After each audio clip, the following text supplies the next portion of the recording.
Saludos amigos, este es el tercer video sobre el tema del rapto de la iglesia, la miniserie que hemos sacado para esta semana que le hemos llamado la semana del rapto, en 6 videos que vamos a estar presentando.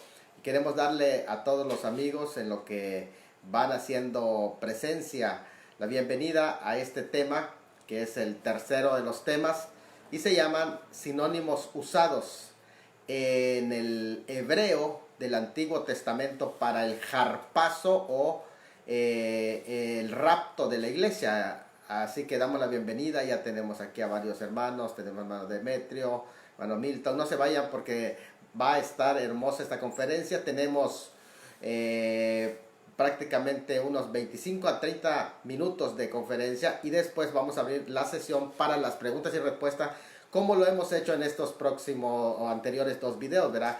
Y lo vamos a hacer hasta el video 6 de esta semana.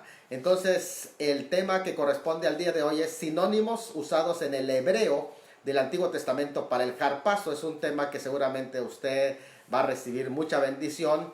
Y recuerden que las diapositivas y las estamos compartiendo en la página de WhatsApp que tenemos. Así que Dios te bendiga, Milton. Bienvenido. Un abrazo. Sigamos con este amplio conocimiento sobre el tema del rapto, dice Milton. Claro que sí. Bueno, pues comenzamos ya, para que así demos el espacio para esta hermosa, preciosa conferencia. Miren, siguiendo la línea de análisis etimológico del término usado para la doctrina del rapto que hemos tratado de enseñar, en esta ocasión vamos a analizar los sinónimos que usa la escritura para referirse a este evento, y lo vamos a hacer en 2 programas. En esta ocasión vamos a hablar del hebreo del Antiguo Testamento, y posteriormente en el próximo programa vamos a hablar del griego. Felipe Rosado Pérez dice: Dios le bendiga. Un abrazo también para usted, mi hermano. Bueno, con esto nos daremos cuenta, con esta revisión que vamos a hacer de sinónimos del Antiguo y del Nuevo Testamento sobre el tema de harpazo, nos vamos a dar cuenta que el rapto no es una doctrina improvisada, no es algo inédito de la escritura o que inventó algún predicador o algún maestro de Biblia, sino que existe suficiente material, respaldo exegético, y aún me atrevo a decir de Midrash, que vamos a hablar hoy, porque lo que es el exégesis se refiere al estudio detallado de las palabras y los significados del Nuevo Testamento, y cuando hablamos de Midrash es la misma labor, pero es lo que se hace con el Antiguo Testamento, se le llama Midrash, y en el Nuevo Testamento se llama exégesis. Julio Rivera Escalante, te mando un abrazo también a ti. Bueno, pues para una fundamentación de enseñanza bíblica vamos a recorrer en esta ocasión el Antiguo Testamento, y posteriormente en el próximo video, que va a ser mañana, vamos a recorrer el Nuevo Testamento. ¿Qué les parece? Así que adelante. Debemos dejar claro de que no se puede fundamentar la doctrina del rapto o de la iglesia en el Antiguo Testamento. ¿Por qué razón? Porque no existía la iglesia. Saludos, Benja. Ya entramos, ya comenzamos. Hace unos segundos comenzamos y eres bienvenido, Benja. Tú siempre estás bien activo participando. Estoy dejando claro de que la doctrina del rapto en plenitud no se puede fundamentar en el Antiguo Testamento en forma plena, sino con un conocimiento previo del Nuevo Testamento. ¿Por qué razón? Porque en el Antiguo Testamento solo encontramos semillas, de hecho indicios. Como no estaba la iglesia, la misma iglesia era un misterio para los profetas, hasta que fue revelada por medio del Señor Jesucristo al apóstol Pablo. Pero los textos del Antiguo Testamento, sin embargo, que vamos a mencionar hoy, nos van a servir de gran utilidad para ilustrar, incluso para sentar precedentes de que hay cierta relación con este tema, y pueden darnos luz sobre el significado del griego harpazo que hemos visto, partiendo del hebreo del Antiguo Testamento. Por ahí nos vamos a detener. Entonces vamos a comenzar hablando del rapto en el Pentateuco. El Pentateuco son los primeros 5 libros de Moisés, y en especial yo me quiero centrar en Génesis 5:24 donde se presenta un caso muy particular, que es el caso de Enoc. Se usa el término hebreo ayin y el término hebreo lakak, que es ayin y llevó. Ayin es desapareció y lakak es llevó, desapareció y llevó, ayin y lakak. Dice el pasaje, es Génesis 5:24, caminó pues Enoc con Dios y desapareció, porque le llevó Dios. Enoc desapareció. Vuelvo a reiterar, el hebreo es ayin. ¿Qué significa ayin? Ayin en el hebreo es no existir. Me llama mucho la atención esto, la forma en que describe esta palabra, no existir. También significa el hebreo ayin, no entidad. Significa ser nada, volverse infinito. Ayin significa ningún número o desaparecer. Interesante esas expresiones, porque nos van a llevar a pensar hacia dónde lleva esta enseñanza. También dice desapareció porque Dios se lo llevó. El hebreo es lakaj. Y lakaj quiere decir tomar, apoderarse. Cuando dice Dios se lo llevó, quiere decir que se apoderó de él, lo arrebató, lo adquirió, lo tomó, lo llamó, se lo llevó. Es interesante entonces en esta ocasión. No puede haber más semejanza con el arrebatamiento. Dice, cuando tú estudias eso a la luz del Nuevo Testamento, hombre, te quedas sorprendido de que este personaje es un personaje típico de lo que es el arrebatamiento de la iglesia, el cual un día no muy lejano va a desaparecer la iglesia porque Dios mismo se lo va a llevar. Lo cual tema vamos a dejar para otra discusión con más detalle cuando hablemos de los personajes que ejemplifican el arrebatamiento de la iglesia. Ya que al igual que el caso Elías, este personaje es una de las ilustraciones que incluso el Nuevo Testamento autoriza. Es el caso de Enoc, el séptimo desde Adán. Claro está que una ilustración, y eso lo tenemos muy claro, una ilustración del Antiguo Testamento no puede fundamentar una doctrina que solo fue revelado en plenitud en el Nuevo Testamento. Sin embargo, no significa que no podemos tener la autorización para estudiarla y para profundizarla, interpretándola a la luz del Nuevo Testamento.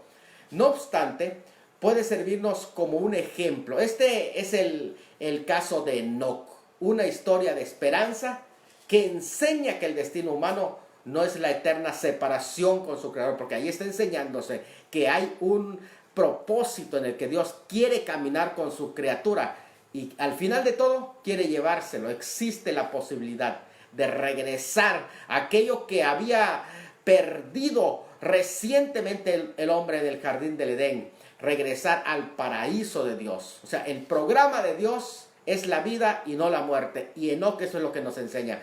Mientras otras personas caminaron sin Dios, y lo podemos ver en la historia de la descendencia de Caín, tiene ahora una enseñanza interesante de un hombre que caminó con Dios. Dios enseña con la vida de Enoc que la monotonía de la vida puede romperse, porque existe una alternativa. ¿Cuál fue la alternativa? Enoc optó por esa alternativa y no murió, sino que prefirió caminar con Dios y finalmente fue arrebatado, removido de la tierra, transportado al cielo, traspuesto a las esferas de existencia celestial y ya no terrestres. Es interesante.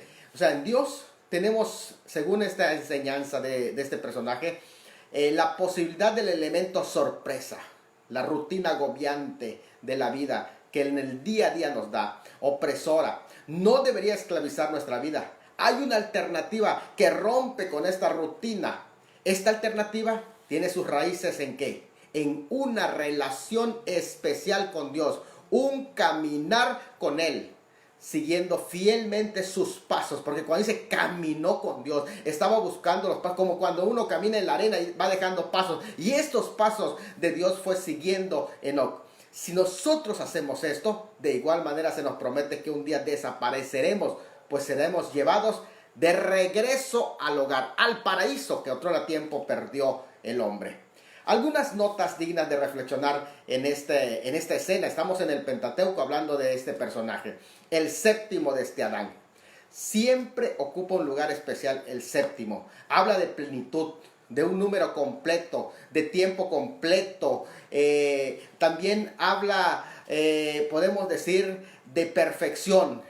En el Nuevo Testamento coincide con lo que se llama la plenitud de los gentiles. Por eso es que esa doctrina del arrebatamiento de la iglesia o plenitud de los gentiles, cuando el último de los gentiles sea salvo, coincide con el personaje.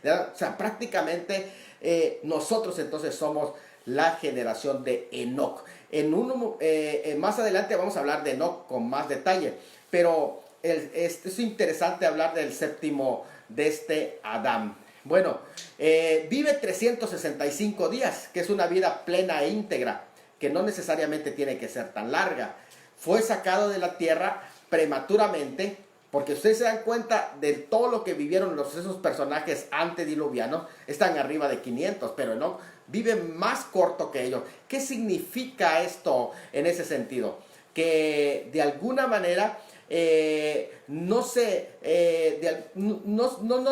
necesitaba contaminarse con el mundo. A mí me llama la atención esto, que cuanto más extensa es nuestra vida sobre la tierra, más propensos estamos por eso es que el Señor, Él va a sacar a su pueblo antes que Él se pierda.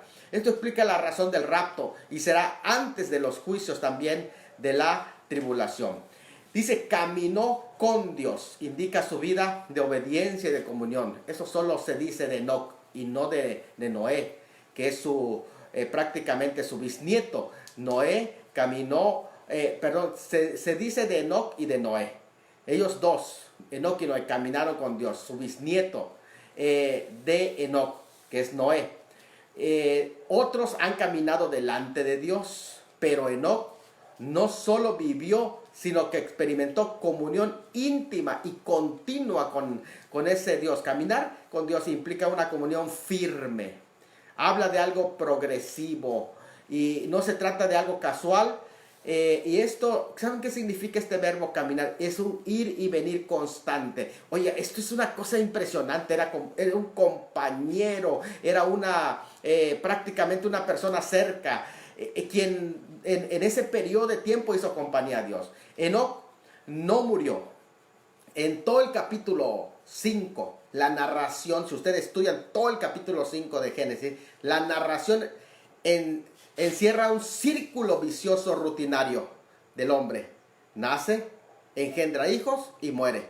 Nace, engendra hijos y muere. Todo el capítulo 5 se va derrando. Pero cuando Enoc surge, rompe esa rutina de nace, engendra hijos y muere. ¿Y qué es lo que sucede entonces con este elemento distinto en la narración? Un elemento sorpresa, en el cual hay una esperanza para el ser humano, que es posible prevalecer contra las puertas del Seol y de la muerte. Lo mismo que la iglesia se le promete, no todos dormiremos. En el caso de Enoc, no murió, sino que desapareció porque se lo llevó Dios. Y el no todos dormiremos es una promesa para la iglesia en ese sentido. Entonces, en la ley encontramos estas palabras que se mencionan: desapareció y se lo llevó Dios. En el hebreo del Antiguo Testamento ya vimos las palabras.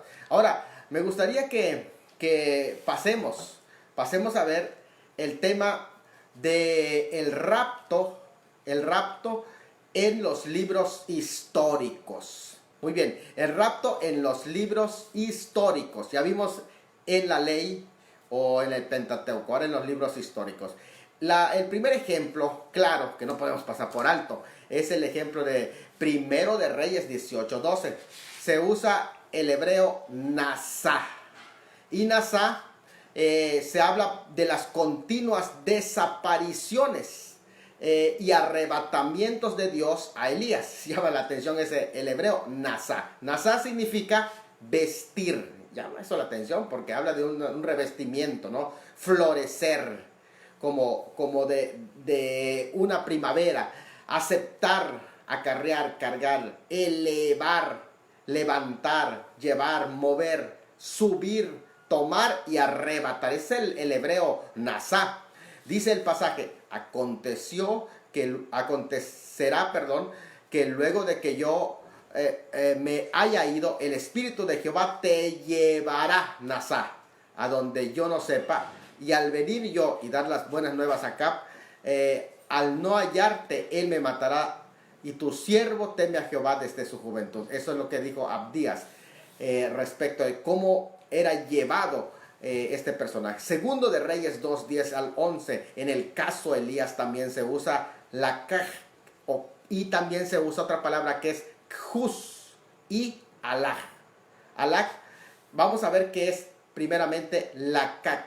La kak viene de yalak, que es andar, llevar, atraer, caminar, ir, llevar, partir, pasar, pasear, proseguir, seguir, separar, subir, venir, volver, tomar, llamar y apoderarse, arrebatar, andar, caminar, avanzar, desvanecerse. Miren qué interesante es en ese sentido, un desvanecimiento delante de los ojos de las personas. Dejar entrar, juntar, llevar, marchar, morar, mover, pasar, pasear, salir, venir y viajar.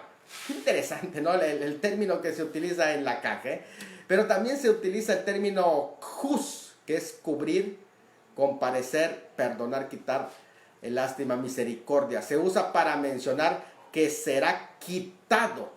Y esto está en Segundo de Reyes 2:1, por ejemplo, dice: y en el arrebatamiento de Elías al cielo en un carro de fuego, en el que se usa el vocablo hebreo alaj, que significa ascender, abandonar, adelantar, alzar, arder, dejar, desaparecer, levantar, llevar, ofrenda, recoger, retirar, salir, subida, trepar, venir, incluso hasta volver. Vean cómo dice el término allá, Segundo de Reyes 2:1. Quiso Jehová alzar, Alá, a Elías. Saber que Jehová te quitará, jus, hoy a tu Señor de sobre ti. Segundo de Reyes 2:3 y 2:5. Antes que yo sea quitado la caj de ti, si me vieres cuando fuere quitado la caj de ti. Y Elías subió al cielo en un torbellino. Segundo de Reyes 2.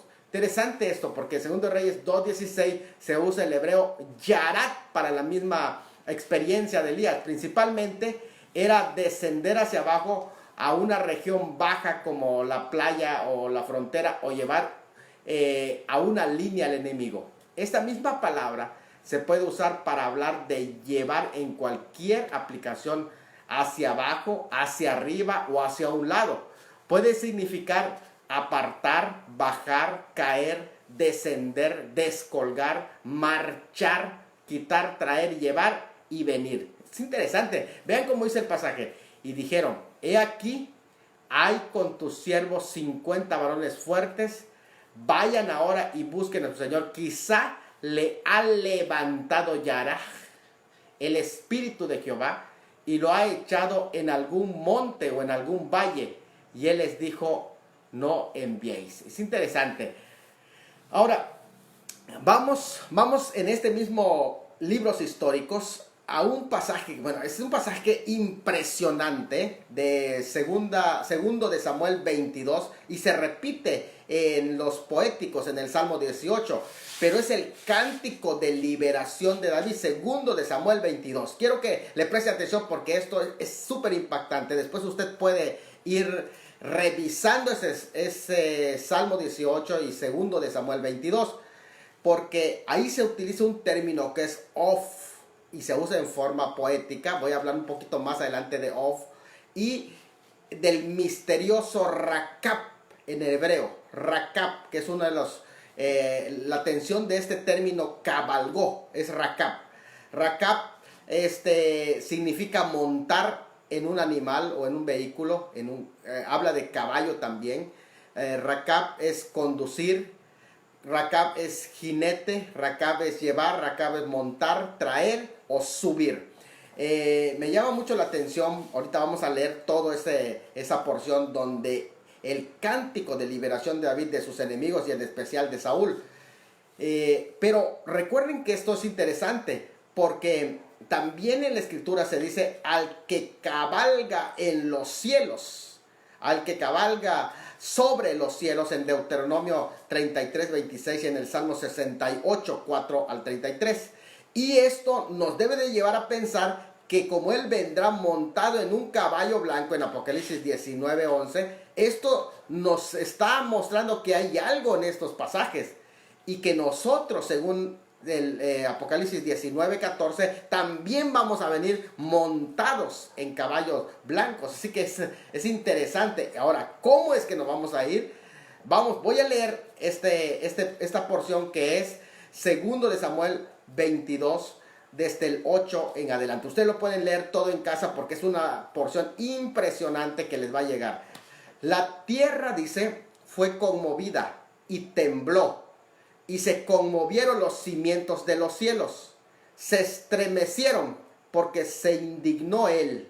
Humo subió de su nariz y de su boca fuego consumidor. Carbones fueron por él encendidos, e inclinó los cielos y descendió, y había tinieblas debajo de sus pies. Noten bien qué es los acontecimientos que le están precediendo a su descenso. Fíjense, a su descenso viene, y el 11 dice, y cabalgó. Ahí está el término rakab. Cabalgó sobre un querubín y voló.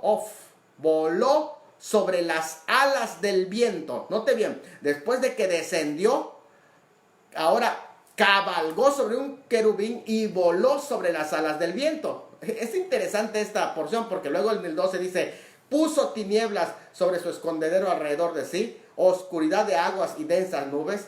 Por el resplandor de su presencia se encendieron carbones ardientes, y tronó desde los cielos Jehová el Altísimo ya en la tribulación, y envió sus saetas y los dispersó, y lanzó relámpagos y los destruyó. Entonces aparecieron los torrentes de las aguas y quedaron descubiertos los cimientos del mundo a la reprensión de Jehová por el soplo del aliento de su nariz. Envió desde lo alto y me tomó, me sacó de las muchas aguas, me libró de poderoso enemigo. Es interesante esa expresión, ¿verdad? Ahora vamos a ver el rapto en los libros poéticos, porque es un tema que nos debe de apasionar. Hay pasajes que hablan del rapto en los libros poéticos, sí. Ya vimos el Salmo 18, pero aparte del Salmo 18 está el Salmo 27, versículo 5, utiliza el hebreo tzafán. El hebreo tzafán, que es esconder, tapar, reservar, proteger, guardar, ocultar y tenerte en secreto. Él dice, Él me ocultará, tzafán, en su tabernáculo en el día del mal. Me parece que este es un pasaje muy interesante porque en el día cuando surge el mal, Él te va a ocultar. Y esto es algo también muy impresionante para la iglesia, una promesa para la iglesia. Me ocultará en lo reservado de su morada hasta que pase todo el periodo de indignación. Ahora el hebreo aparece en el Salmo 90:10. Dice, el término es voló, volarán, cansó, volar, resplandecer, incluso hasta desmayar. Llama eso la atención también. El Salmo 90:10 dice, los días de nuestra edad son 70 años y en los más robustos son 80 años. Con todo su fortaleza es molestia y trabajo, porque pronto pasan y volamos. El término volar aquí es muy impresionante porque habla de este momento. Incluso lo hemos visto en el contexto de la última generación, o de la generación del rapto, o de la generación de la higuera que reverdece. En ese sentido, prácticamente ya estamos viviendo estos momentos. Ahora vamos a hablar del rapto en los libros poéticos, y esto nos debe de llevar a pensar primeramente en Isaías 68. En Isaías 68 es un pasaje que me impresiona porque se usa el término casi como el pero es que es cubrir con alas o oscuridad, volar, desmayarse, resplandecer, y viene de ave cubierta con plumas, pájaro, volar o alado. Dice el pasaje de Isaías 68 cuando habla de ¿quiénes son estos que vuelan. Aquí está el término of. ¿Quiénes son estos que vuelan como nubes y como palomas a sus ventanas? Acuérdense de la Nueva Jerusalén. Y en este sentido también, ¿a dónde son llevados? A sus ventanas. Entonces, aquí tenemos un pasaje muy interesante, pero no es todo. Isaías capítulo 5, versículo 29 al 30, utiliza el hebreo akhaz. Akhaz quiere decir apoderarse. Fíjense, interesante porque es un concepto súper fuerte para hablar de rapto. Akhaz, apoderarse, posesionar, asir, cazar, poseer, prender, sostener también. Y viene otra palabra que aparte de akhaz, se usan dos palabras en este pasaje que vamos a leer. Es palat. Y palat es librar, guardar, asegurar, salvar y llevar. Es importante que veamos los sinónimos, porque cuando vayamos al Nuevo Testamento nos vamos a dar cuenta cómo se aplican al rapto de la iglesia. Dice así: su rugido será como de león, rugirá a manera de leoncillo, crujirá los dientes y arrebatará a Akhaz la presa, se la llevará, palat, con seguridad, y nadie se la quitará. Acuérdense que nadie lo arrebatará de su mano, de lo que vimos en la mañana. Ahora dice: y bramará sobre él en aquel día como bramido de mar. Entonces mirará hacia la tierra. Fíjense cuando sucede eso: mirará hacia la tierra y he aquí tinieblas, tribulación, y en sus cielos se oscurecerá la luz. Interesante porque cuando voltea hacia abajo dice que va a haber tribulación abajo. Eso quiere decir que desde arriba estará viendo. Es impresionante este pasaje. Ahora, en Ezequiel también, cuando se habla de la experiencia, estamos hablando de los profetas, el rapto en los profetas. Ezequiel 11:1. En el caso de Ezequiel se usa el término alaj, que es ascender. La misma experiencia de arrebato de Elías fue la experiencia de Ezequiel en Ezequiel 11:1. Dice: el Espíritu me elevó, Nazá, y me llevó por la puerta oriental a la casa de Jehová. Es interesante también Zacarías 9:14, con eso vamos a ir terminando los ejemplos que encontramos del Antiguo Testamento. Zacarías 9:14, en el caso del mismo Señor que saldrá, y la palabra saldrá es yatzá, como relámpago, e irá es halak, entre torbellino. Vamos a ver cómo dice el pasaje. Dice, se usan dos palabras, yatzá y halak. Yatzá que es saldrá, e irá que es halak. Yatzá quiere decir traer fuera en varias aplicaciones: abandonar, abortar, afuera, andar, avanzar, campaña, desaparecer, emanar, escapar, librar, llevar, prender, subir, sacar, saltar, subir, tomar, venir, volver. Pero ya halak, que es irá, se traduce como andar, acudir, adelantar, avanzar, caminar, correr, dejar, desaparecer, desvanecer, escapar, flotar, mover, pasear, paso, salir, seguir, viajar, volver y venir. Fíjense bien Zacarías 9:14, que dice: y Jehová será visto sobre ellos, y su dardo saldrá como relámpago, y Jehová el Señor tocará trompeta e irá entre torbellinos del austro. Eso es interesante porque cuando se habla del torbellino del austro, también está mostrando la época prácticamente en el que se va a dar este acontecimiento, que es en la temporada precisamente del otoño. Muy bien.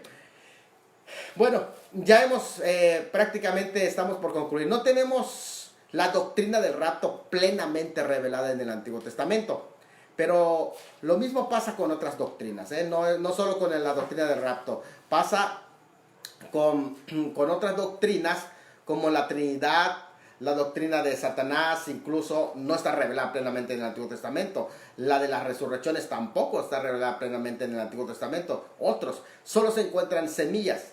De ahí que cualquier intento de apologética sobre el mismo en el Antiguo Testamento estará seriamente limitado. Sin embargo, a la luz del contenido del Nuevo Testamento, podemos encontrar riqueza y hacer misdrash, ¿por qué no? Mucha riqueza al respecto. En lo personal, veo que no hay desperdicio para hablar del rapto. Y tenemos aquí unas preguntas para concluir. ¿Qué necesitamos para volar? Según los ejemplos que hemos encontrado en el Antiguo Testamento, encontramos algunas preguntas que son respondidas. ¿Qué necesitamos para volar? Según el ejemplo de Enoc, caminar con Dios para desaparecer. ¿Quién volará en caballos blancos? ¿Quién dice allá, con quién volaremos en caballos celestiales? Dice, con el que vuela sobre las alas del viento. Eso dice el segundo de Samuel. Hay otra de las cosas que encontramos en todo este repaso. ¿Cómo volaremos? Y lo menciona en Isaías 68, como nubes y como palomas a sus ventanas. También encontramos otras 3 más conclusiones. ¿Cuándo volaremos? Según el Salmo 27:5, dice, Él me ocultará en su morada en el día del mal. Ahí se muestra el momento que en el día del mal Él nos va a ocultar.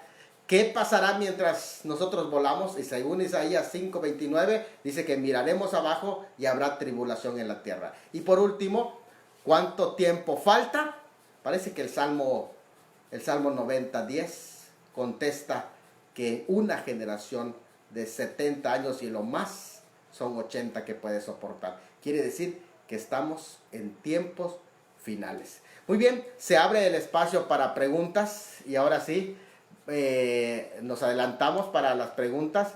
Por allá tenemos al hermano Benjamín, creo que nos ha comentado también, dice, el Antiguo Testamento es preparación del Nuevo Testamento y solo hay culminación de la dispensación en el Nuevo Testamento. Efectivamente, Benja, así es, como lo hemos enseñado, porque son semillas que se encuentran. Dice, Agustín decía que el Nuevo Testamento está encubierto del Antiguo Testamento y el Antiguo Testamento se descubre en el Nuevo Testamento. Entonces es interesante esta frase que tú estás diciendo.